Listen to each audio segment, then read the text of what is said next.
হে hello everyone, চলো দেখে নেব তোমার পার্টনার এই মুহূর্তে কি থট রেখেছে তোমাকে নিয়ে। Can we work this out?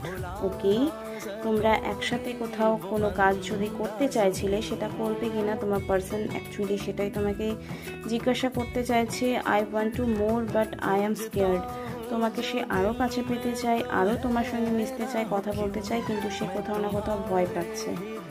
দেখো, এত তো ইনোসেন্ট নয়, কিছু তো প্রবলেম সে নিজেও করেছে, সেটাও সে জানে আর তুমিও জানো। কিন্তু রিলেশনশিপটা যদি কন্টিনিউ করতে হয় তো ক্ষমা তোমাকে করতে হবে। যে ভিডিও দেখছো, will I see you again, দেখা তোমার সঙ্গে করতে চাই। তো এই তিনটে কার্ডসে এটাই শো করছে যে তোমার সঙ্গে দেখা করতে চায়, কথা বলতে চায়, এগেন রিলেশনশিপটাকে আরেকটা চান্স দিতে চায়। I am working hard on myself, নিজেকে সংশোধন সে করে তুলতে চাই তোমার জন্য। ভালোবাসি এই কথাটা সবাই বলতে পারে না, তবে নিজেকে পরিবর্তন সবাই